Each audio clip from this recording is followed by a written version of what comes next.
Alright guys, so as Israel is continuing with their ongoing genocide of the people of Gaza, we also have some absolutely horrifying results coming out about a potential direct confrontation between Israel and Hezbollah. So here from Al Jazeera, their latest headline, they say Israel ready for, quote, an all-out war in Lebanon. They say the Israeli military says its northern command has approved operational plans for war with Lebanon. Now, we also had the Israeli foreign minister, Israel Katz, post this on Twitter just a few days ago. He says Nasrallah, who's obviously the leader of Hezbollah, boasts today about filming the ports of Haifa, operated by international companies from India and China, and threatens to attack them. We are very close to the moment of decision to change the rules against Hezbollah in Lebanon. In an all-out war, Hezbollah will be destroyed, and Lebanon will be severely hit. The state of Israel will pay a price on the front and the home fronts, but with a strong and united nation, the full power of the IDF, we will restore security to the residents of the north. Now, the footage that he's referring to here is that Hezbollah recently, through some drone footage, revealed that basically they sent a warning shot to the IDF. They showed this footage, and this was essentially, again, a warning shot to say, listen, we have the capacity to operate within your airspace. We can get footage of some of your most valuable military assets in the region, just as a warning shot to say, look, we have access to this territory. We can hit this territory, right? Now, we also had reporting here from CNN.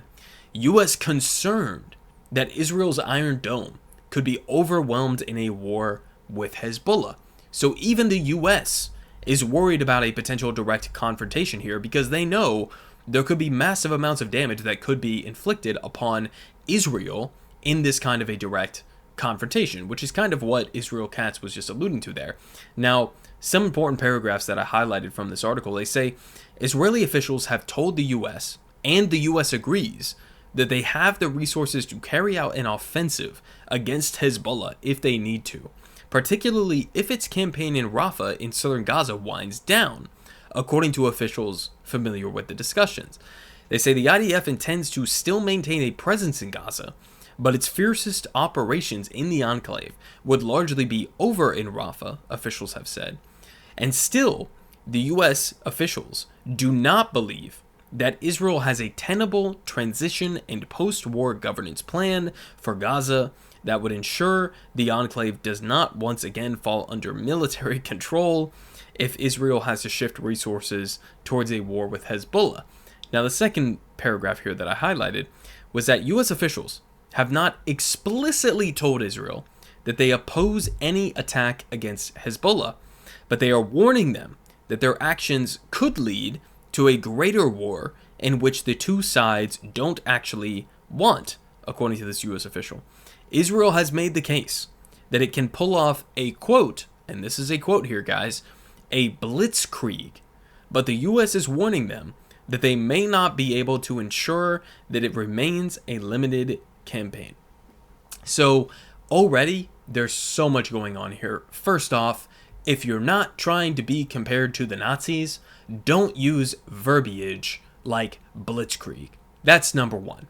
Number two, if you think, as the leadership of Israel, that you can engage in a quote-unquote blitzkrieg strategy and that you will be able to totally overwhelm Hezbollah, that there will be no operational sort of like status left hanging around after your initial invasion, if you think that's the reality, then you got a massive wake-up call coming your way.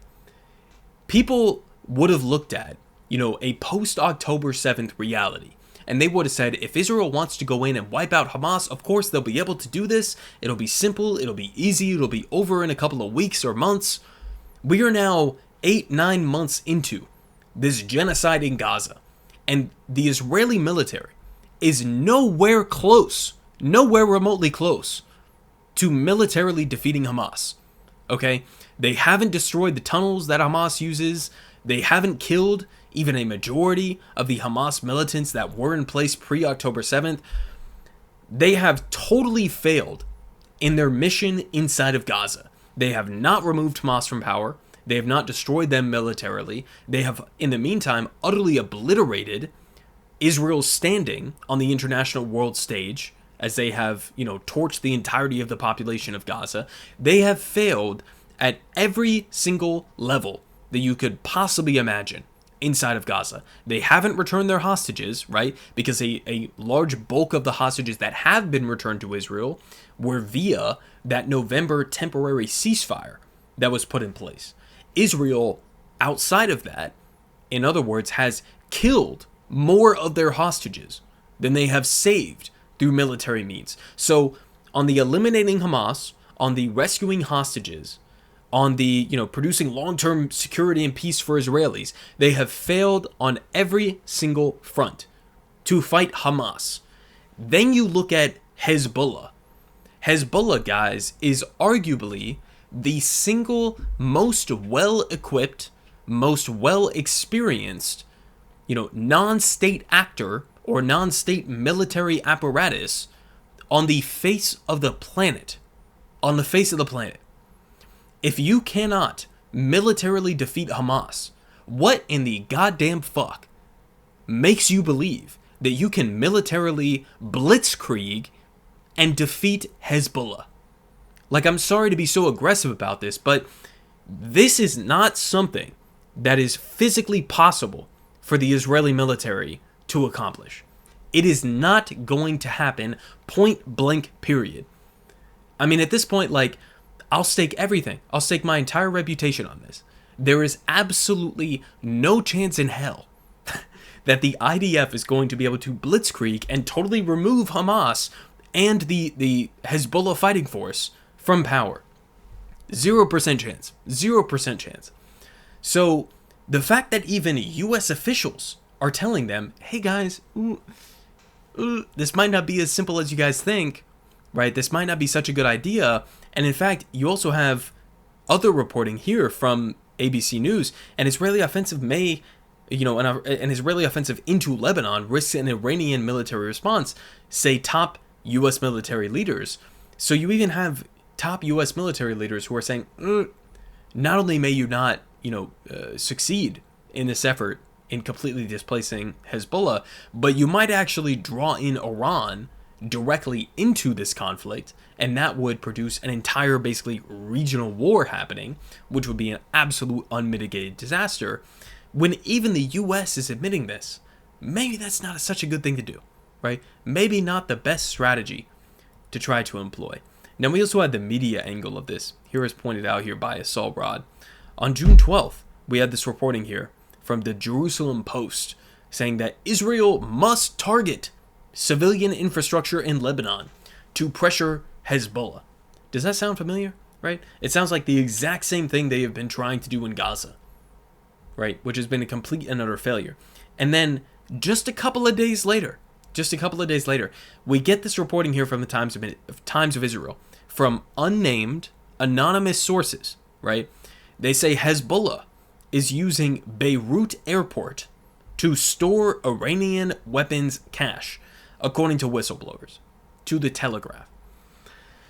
So we're at the point now where this is I think, and this is something that Mehdi Hassan pointed out on Twitter, we're at the point where this is full-blown WMD kind of lies that we are seeing here. First off, there's no evidence that this story is actually backed up by verifiable facts or anything like that.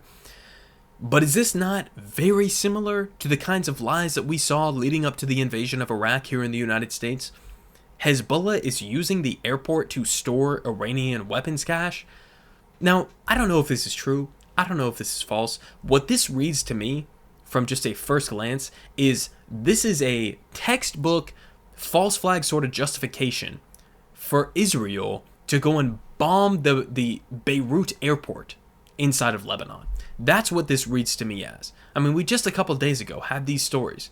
Israel, we have no choice. We got to target civilian infrastructure to pressure Hezbollah.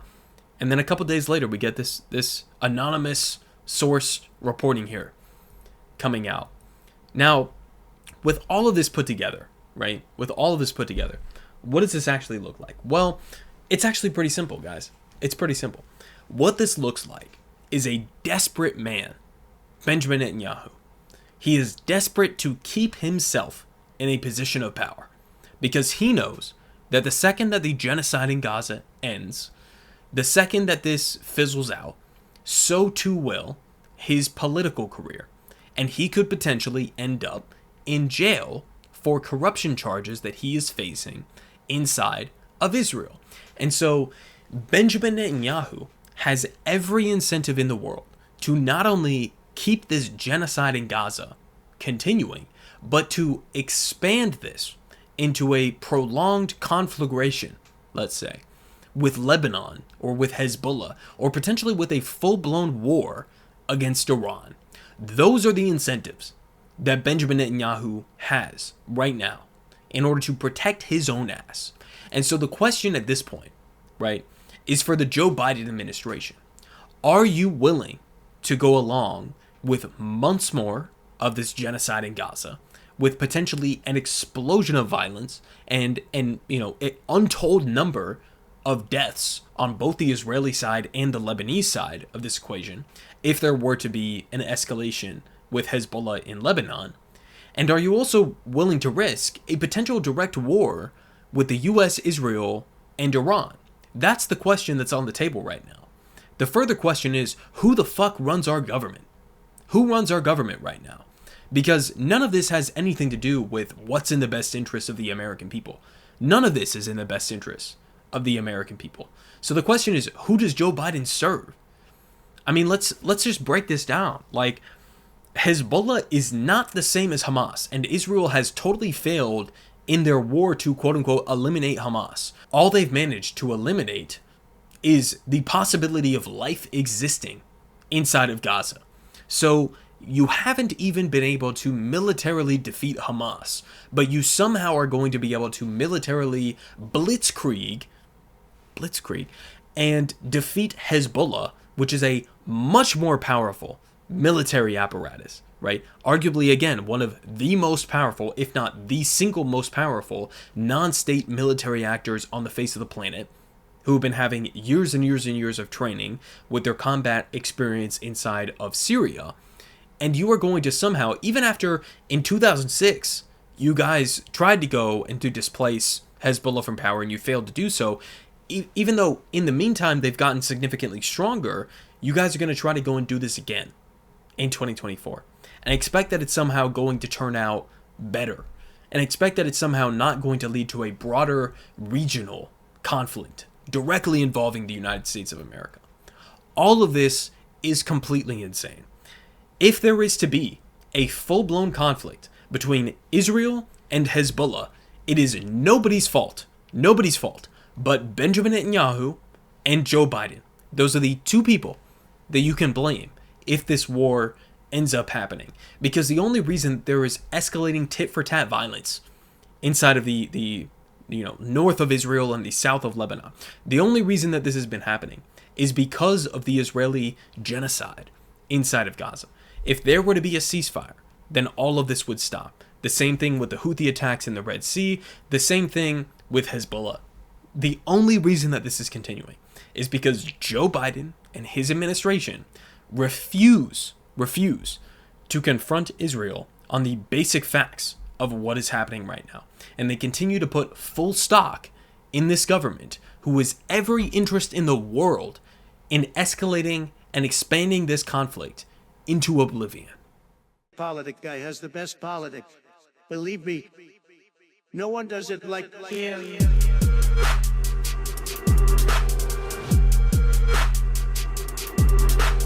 Believe me, everyone is saying